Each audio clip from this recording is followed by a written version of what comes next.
I'm going to be reading The Tiger Rising today, starting with chapter 1. I have a friend right here who is so excited to start reading chapter 1, and a friend right here who will be listening in the background.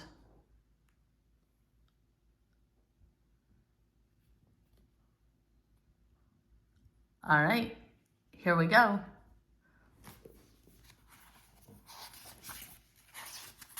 Chapter 1.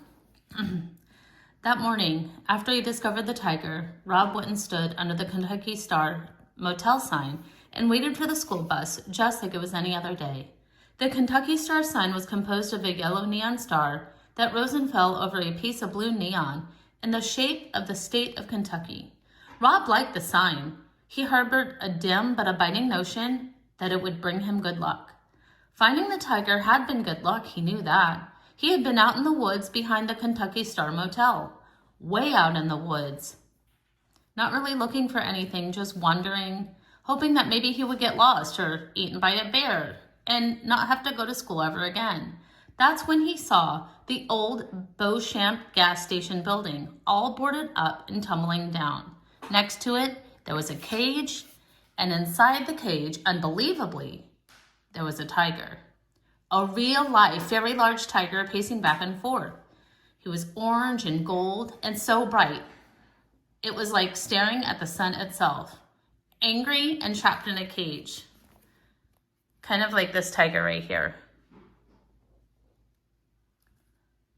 Back to the story. It was early morning and it looked like it might rain. It had been raining every day for almost 2 weeks. The sky was gray and the air was thick and still. Fog was hugging the ground. To Rob, it seemed as if the tiger was some magic trick, rising out of the mist. He was so astounded at his discovery, so amazed that he stood and stared. But only for a minute. He was afraid to look at the tiger for too long, afraid that the tiger would disappear. He stared, and then he turned and ran back into the woods toward the Kentucky Star.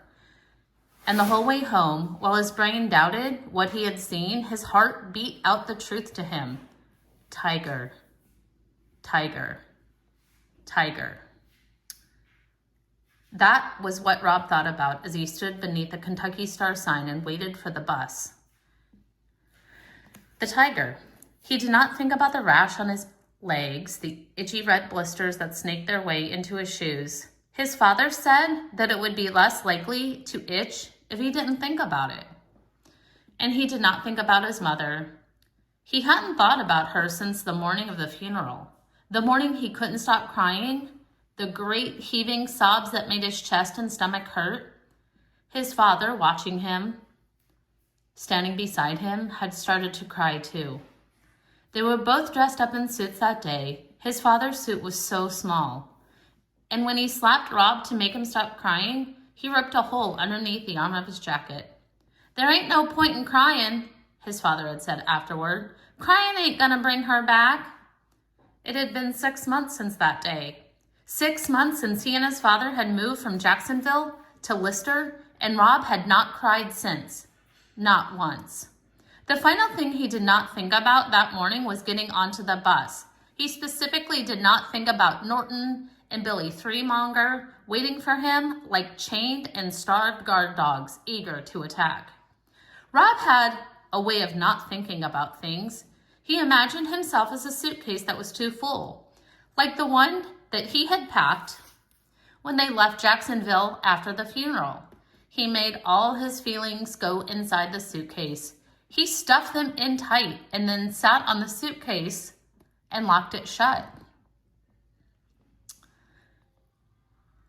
But now he had something to put on top of it, the tiger.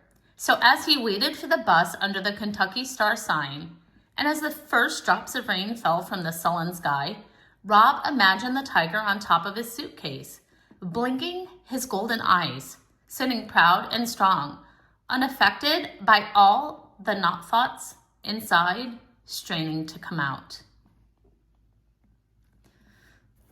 And that's the first chapter. See, he knows this story is really all about him, and he can't wait to hear the rest. I hope that you can't wait to read the rest with me.